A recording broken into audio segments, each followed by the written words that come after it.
पावनभूमी. गड नदी आणि जानवली नदी या बारमाही सतत खळखळ वाहणाऱ्या नद्यांच्या प्रवाहाच्या गोड नादमाधुर्यामध्येच कणकवली हे शहर वसलं आहे. या पावनभूमीवर पूज्य आप्पासाहेब पटवर्धनांसारखे ऋषितुल्य देशभक्त आणि तत्त्वज्ञ होऊन गेले. रस्त्याच्या दोन्ही बाजूला गजबजलेली बाजारपेठ, भोवताली ठिकठिकाणी आमराई अशा निसर्गाच्या रमणीय वातावरणात कणकवली नगरी वसली असून शहराच्या एका टोकाला श्री काशी विश्वेश्वराचं मंदिर असून त्याच्या एका बाजूला मारुतीचं आणि दत्ताचं अशी दोन छोटी छोटी मंदिरं आहेत. श्री काशी विश्वेश्वर मंदिरात महाशिवरात्रीच्या दिवशी दरवर्षी मोठी जत्रा भरते. त्याशिवाय हनुमान जयंती, दत्त जयंती मोठ्या प्रमाणावर साजऱ्या केल्या जातात. या तिन्ही मंदिरांसमोरच हल्ली श्री भालचंद्र महाराज आश्रम उभारला आहे. त्याच्यासमोर कामत घराण्याची एक समाधी घुमटी आहे. तिथून जवळपास जांभवडे येथे एक भगवतीचं मंदिर असून शिवडाव गावी नाडकर्णी महाराजांचा मठ आहे. श्री भालचंद्र बाबांनी कणकवलीत पहिला प्रवेश श्री काशी विश्वेश्वर मंदिराकडे केला. पंढरीला जसं भक्त पुंडलिकाने पावन केलं, अमर केलं, तसं कणकवलीला श्री भालचंद्र महाराजांनी अमर केलं, पावन केलं, यात तिळभरही अतिशयोक्ती नाही. पौषवद्य 6ला प्रतिवर्षी श्री भालचंद्र बाबांची जयंती मोठ्या प्रमाणात साजरी केली जाते. या अशा पवित्र कार्यक्रमास महाराष्ट्रातून श्री बाबांचे असंख्य भक्त हजर राहतात. ती जणू महायात्राच भरते. त्यामुळे कणकवली नगरीचं नाव आता महाराष्ट्रातच काय पण अखंड भारतात ज्ञात झालं आहे. सेवाधर्म. श्री भालचंद्र उर्फ नागडे महाराज यांची कीर्ती दिवसेंदिवस चंद्रकलेप्रमाणे हा म्हणता वाढत गेली. त्यांच्या सद्गुरूंच्या भेटीनंतर एकदा गारगोटीहून मुळे महाराज काही कारणास्तव कणकवलीला आले होते. ते सहज श्री भालचंद्र बाबांना पाहण्यासाठी गेले. गुरुकृपेने पूर्णत्व पावलेली त्यांची ती अलौकिक अवस्था पाहून त्यांना आश्चर्य वाटलं. कारण एकेकाळी गारगोटीला वेड्यासारखा भटकणारा मुलगा योग मार्तंड या संज्ञेस प्राप्त झाला हे पाहून त्यांना समाधान वाटलं. त्यावेळी तिथे आवडाबाई नावाच्या एका बाईला त्यांनी सांगितलं की तू रोज या योग्याला जेवण दे आणि त्याची सेवा कर. ती त्यांची आज्ञा तिने शिरसावंद्य मानली व ती रोज बाबांना आंघोळ घालू लागली, मलमूत्र साफ करू लागली. अशी तिने बरीच सेवा केली. तिच्यानंतर परंपरागत काशीबाई आणि मालिनीबाई या तिन्ही पुण्यवान स्त्रियांनी सेवा परमो धर्मः या थोर तत्वाची योग्य ती अंमलबजावणी केली. सतत मलमूत्र काढणे, आंघोळ घालणे, भरवणे हे काही साधंसुधं काम नव्हे. ती एक प्रकारची थोर भक्तीच आहे. अशी ती परमभक्ती सर्वांनाच साधते असं नाही. श्री बाबांच्या महान सेवेत धर्मराज नावाचा एक उत्तर भारतीय तरुण सामील झाला. श्री बाबांना रोज आंघोळ घालणे, योग्य दिवशी त्यांची दाढी केस कापून घेणे, त्यांच्या अंगात सुवासिक चंदनाच्या उट्या लावणे अशी नाना प्रकारे तो बाबांची सेवा करी. त्यांना पाठीवर घेऊन तिथे आसन बदली. अशा अनेक कारणास्तव तो सतत बाबांच्या सान्निध्यात असल्याने त्यांना काय हवे काय नको हे ते ओळखे. त्याने श्री बाबांची सेवा करता करता अधूनमधून अनेक ठिकाणी भटकून काही निधी गोळा करून श्री काशी विश्वेश्वर मंदिराच्या मागे एक लहानसं हनुमान मंदिर बांधलं आहे. आश्चर्य हे की तो परप्रांतीय असूनसुद्धा श्री बाबांच्या चरणी लीन झाला. ही एक विचार करण्यासारखी गोष्ट आहे. त्याचप्रमाणे श्री रमेश मुसळे यांचा श्री बाबांच्या सेवा कार्यात बराच वाटा आहे हे कोणालाही नाकारता येणार नाही. भाऊ भटजी नावाचे ब्राह्मण रोज षोडशोपचारे पूजा करीत. आश्रम समिती. श्री भालचंद्र महाराजांच्या महान तपश्चर्येची ख्याती सोसाट्याच्या वाऱ्याप्रमाणे हा म्हणता समाजात पसरली. तेव्हा त्यांच्या नुसत्या दर्शनाला महाराष्ट्रातून भाविक भक्तांचा अमर्याद लोंढा येऊ लागला. एकमेकांचे अनुकरण करून कोणी श्री बाबांसमोर पैसे ठेवू लागले. थेंबे थेंबे तळे साचे या तत्वानुसार हळूहळू निधी जमा होऊ लागला. परंतु बाबानं त्याचं काय? तुका म्हणे धन आम्हा मृत्तिके समान. मात्र श्री बाबांच्या समवेत कायम घोळका करून बसणाऱ्यांचं फावलं होतं. भाविक भक्त आपला पैसा देण्याचा धर्म सोडत नव्हते. असे होता होता हजारो रुपये जमू लागले. अशा सत्पुरुषाच्या नावावर जमा झालेल्या निधीचा योग्य विनिमय व्हावा, बुवाबाजीचा गोंधळ टाळावा, भाविकांचा आत्मविश्वास वाढावा या सदहेतूने मुक्काम कणकवलीतील काही विचारवंतांनी श्री भालचंद्र महाराज आश्रम कमिटी नावाची एक संस्था स्थापून ती रजिस्टर करून घेतली. श्री भालचंद्र महाराज आश्रम कमिटीने जोडोनिया धन उत्तम व्यवहारे या तुकोबांच्या उक्तीप्रमाणे श्री बाबांच्या भाविक भक्तांनी दिलेल्या देणग्यांचा योग्य उपयोग करून सामाजिक, धार्मिक आणि शैक्षणिक कार्य हाती घेतलं. ही फार आनंदाची गोष्ट आहे. आश्रम. श्री भालचंद्र महाराजांच्या काही थोर भाविक भक्तांच्या मनात आलं की श्री बाबांनी आपलं सारं आयुष्य अगदी कारावासात घालवलं, परंतु आता त्यांच्या पुढील आयुष्यात तरी त्यांनी आरामात स्वतःच्या मंदिरात आपलं पवित्र वास्तव्य करावं. या थोर सदहेतूने श्री बाबांच्या अनेक भक्तांच्या सहाय्याने सुमारे 1,00,000 रुपये खर्चून श्री भालचंद्र महाराज आश्रम नावाची एक आधुनिक पद्धतीची सुंदर इमारत बांधली आहे. त्या मंदिरात श्री बाबा केव्हा तरी चुकून एखाद्या कोपऱ्यात आढळत. कारण ज्ञानोबांच्या भाषेत सांगायचं म्हणजे हे विश्वची आपण जाहला या अवस्थेला जाऊन पोहोचलेल्यांना मंदिरात काय किंवा झोपडीत काय सर्व समान.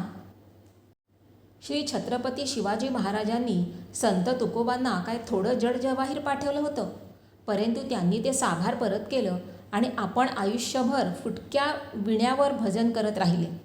तसेच श्री गाडगेबाबांनी गोरगरिबांसाठी लाखो रुपयांच्या राजवाड्यासारख्या धर्मशाळा बांधल्या, पण आपण मात्र अंगात फाटक्या चिंध्या घालून एका साध्या चंद्रमौळी झोपडीत राहत असत.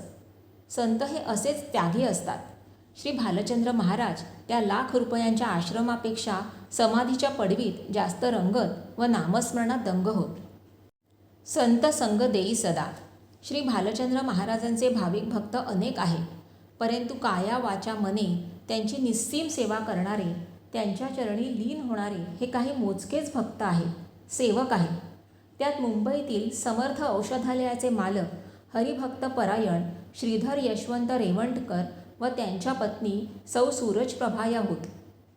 मुंबईत श्री बाबांचे दुसरे परमभक्त म्हणजे जे मनाने, कृतीने आणि प्रकृतीने विशाल आहे, किंबहुना ज्यांना श्वासोश्वासातूनही हरिओमचा मंत्र चालू असतो, असे थोर उद्योगपती हरिभक्तपरायण हरिओम पांडुरंग बाळाजी बागवे हे होत. लहानपण देगा देवा या श्री तुकोबांच्या महान शिकवणुकीचे ते नेहमी योग्य पालन करून समाजात वावरत असतात. श्री बाबांचे त्यांना फार आकर्षण आहे. कोल्हापूरचे श्री शांताराम कृष्णाजीपंत वालावलकर यांचे सारखेही आणखी श्री बाबांचे परमभक्त आहेत. सौजन्यमूर्ती बापूसाहेबांनी श्री बाबांच्या कार्यास बराच हातभार लावला आहे. याशिवाय सबंध महाराष्ट्रात व इतरही त्यांचे अनेक लहान थोर भक्त आहेत. थोर समानता. श्री भालचंद्र महाराजांच्या दर्शनाला दररोज महाराष्ट्राच्या कोनाकोपऱ्यातून, उदाहरणार्थ वारुळातील मुंग्यांच्या जशा रांगा एकमेकांमागून एक अशा सतत चालत असतात ना, तशी भाविकांची ये जा त्यांच्या निवासस्थानाकडे नित्य चालू असते.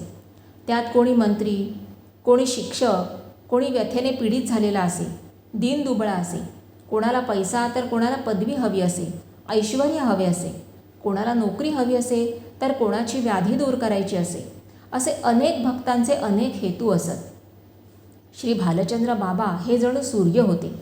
कारण सूर्याचा प्रकाश जसा किडामुंगींपासून ते शेतकऱ्यापर्यंत सर्वांना सारखाच भासतो, तसाच बाबांचा समान धर्म होता. सर्वांना श्री बाबांचे सारखेच दर्शन घडे. राजापासून ते शेतकऱ्यांपर्यंत श्री बाबांसमोर सर्वांना साध्या जमिनीवर बसावे लागे. तिथे गाद्या नव्हत्या, विभूती नव्हती, माळा नव्हत्या, तंत्र नव्हते, मंत्रही नव्हते. श्री बाबा कुठेतरी एका कोपऱ्यात ध्यानस्थ बसलेले असत. त्यांना कोणी हार घातला तर ते लहरीत असले तरच स्वीकार करीत, नाहीपेक्षा वरच्यावर फेकून देत. कारण त्यांना हार, तुरे, परिमळ, दिवा, बत्ती काही नको होती. ते सर्वांच्या पुढे होते. धरणी ज्यांचं आसन असून वायू ज्यांचं अन्न होतं, किंबहुना हे विश्व ज्याचं घर होतं आणि आकाश हे वस्त्र परिधान केलं होतं, त्याला या जगात हवं काय आणि नको काय? ते अमृताचे सागर होते. त्यांना कोणताच दुजाभाव माहीत नव्हता. समानता हाच त्यांचा स्थायी भाव होता. निर्वाण.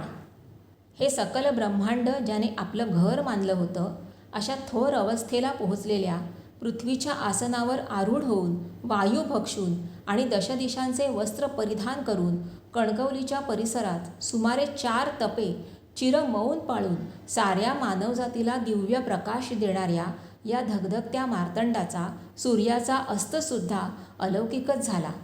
ज्याचा जन्मच अलौकिक, ज्याची कृती अद्भुत, किंबहुना ज्यांचं जीवन अतिविलक्षण, अशा दिव्यत्वाचा अंत चमत्कारिक झाला, त्यात नवल कसलं? या जगात सर्व गती थांबतील किंवा थांबवता येतील, पण काळाची गती कोणीही रोखू शकणार नाही. कारण तसं घडेल तर होणारे न चुके ब्रह्मादिका हे स्मृतिवाक्य खोटं ठरेल. ते कशाला? नाशिवंत देह जाणार सकळ, ही तुकोबांची अमरवाणी अपवाद कशी ठरेल? कार्य संपलं की गेलंच पाहिजे, हा जगाचा धर्म आहे.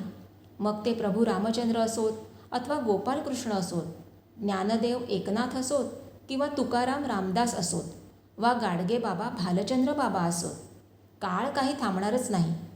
मग कोण समाधी घेतो तर कोण गुप्त होतो, कोण श्री गाडगेबाबांसारखा चालत्या गाडीत देह ठेवतो, तर कोण श्री भालचंद्र बाबांसारखा भजनाच्या गजरात या चराचरात विश्वात विलीन होतो. असंच एकदा श्री बाबांना मुंबईतील त्यांच्या भाविक भक्तांना त्यांचं पवित्र दर्शन घडावं या सदहेतूने मुंबईला नेण्यात आलं असता, सर्वप्रथम मुंबईतील श्री बाबांचे विश्रांती ठिकाण हरिभक्तपरायण श्रीधर यशवंत रेवणकर यांच्या निवासस्थानी होते. तिथे काही दिवस थांबल्यानंतर लालबाग येथील जाम बिल्डिंग कंपाऊंडमध्ये श्री हनुमान मंदिरात 2-3 दिवसांच्या कार्यक्रमासाठी त्यांना नेलं. दिनांक 16/12/1977 रोजी मंदिरात अखंड रामनामाचा जप सुरू होता. बाबांचं दर्शन घेण्यासाठी भाविकांचा प्रचंड समुदाय जमला होता. तो समय रात्रौ सुमारे 8चा होता. श्री बाबा भजनाच्या गजरात भक्तांना दर्शन देत देत चराचरात विलीन झाले. ही दुःखद वार्ता सोसाट्याच्या वाऱ्याप्रमाणे हा हा म्हणता अखंड महाराष्ट्रात पसरली. बाबांचा पार्थिव देह खास गाडीने मुक्काम कणकवली येथे आणून मार्गशीर्ष शुद्ध सप्तमी दिनांक 18/12/1977 रोजी त्यांच्या आश्रमातील मध्य गाभाऱ्यात त्यांच्या निष्प्राण पार्थिव देहाला वेदघोषात समाधी देण्यात आली. भाविकांच्या प्रचंड गर्दीमुळे सारे कणकवली शहर दाटून गेले होते. त्यात हजारो भाविक श्री बाबांच्या विरहाने अश्रू ढाळीत होते. अशा समयी कणकवलीला जणू शिर्डीचं स्वरूप प्राप्त झालं होतं. त्यावेळेपासून प्रतिवर्षी मार्गशीर्ष शुद्ध सप्तमीला बाबांची पुण्यतिथी साजरी केली जाते. तरी सुमारे 4 तप आपल्या दिव्य प्रकाशाने आणि अलौकिक दर्शनाने महाराष्ट्राला पावन करणारा, कृतार्थ करणारा तापहीन तेजोभानू मार्तंड देहरूपाने जरी आपल्यासमोर नसला, तरी त्याच्या महान कीर्तिरूपी तेजाची दिव्य प्रभा या जगाच्या अंतापर्यंत साऱ्या मानवजातीला दिपवून टाकील, यात संशय नाही. सर्व सुखाचे आगर श्री भालचंद्र उर्फ नागडे महाराज हे खरोखरच कोण हे एक न सुटणारं महान कोडच आहे. त्यांचे भक्त आपापल्या बुद्धीप्रमाणे त्यांना अनेक अवतारात ओळखतात, परंतु त्यांचे विशेष आकर्षण हे आहे की त्यांचे भक्त अनेक धर्माचे, जातीचे आणि पंथाचे आहेत. त्यांच्याकडे परभाव नाही. ज्ञानोबांच्या भाषेत सांगायचं झाल्यास, पाणी जसं गाई आणि वाघ पीत असताना आपला जीवनधर्म सोडत नाही, तसंच वृक्ष जसा त्याला लावणारा आणि तोडणारा या दोघांवरही छाया सारखीच करतो, तद्वतच श्री भालचंद्र महाराज त्यांचा भक्त, मग तो कोणत्या धर्माचा नि पंथाचा असो किंवा त्यांना त्यावेळी लाथा मारणारा असो, त्यांना दुजेपणा माहीत नाही. ते सदा सर्व काळ गंगेसारखे पवित्र आणि हिमालयासारखे विशाल होते, सागरासारखे अथांग आणि आभाळासारखे असीम होते. त्यांच्या थोरवीबद्दल लिहावं तेवढं थोडंच आहे. किती लिहिलं तरी शब्द अपुरेच पडतात. वास्तविक भालचंद्र म्हणजे गणपती. संत रामदास म्हणतात, मुळारंभही तोच आणि आरंभही तोच. तुकोबा म्हणतात, चंदनाचे हातही चंदन आणि पायही चंदन. अशी थोर योग्यता बाबांची आहे. ते ब्रह्मानंदी टाळी लागलेले परब्रह्म आहे. तरी अशा त्या थोर योग मार्तंडाच्या आणि योगियांच्या चरणी अनंत कोटी प्रणिपात असोत. राजाधिराज श्री भालचंद्र महाराज की जय. जय महाराष्ट्र. विनायके दाविले विनायका, तेणे लिहिली ही चरित्रदीपिका. प्रकाश लाभो सकलिका, म्हणे पद्मनाभ. योगियांचे हे निज ध्यान, सकल विश्वाचे कारण. युगे युगे अवतार घेऊन, तारी भक्ता.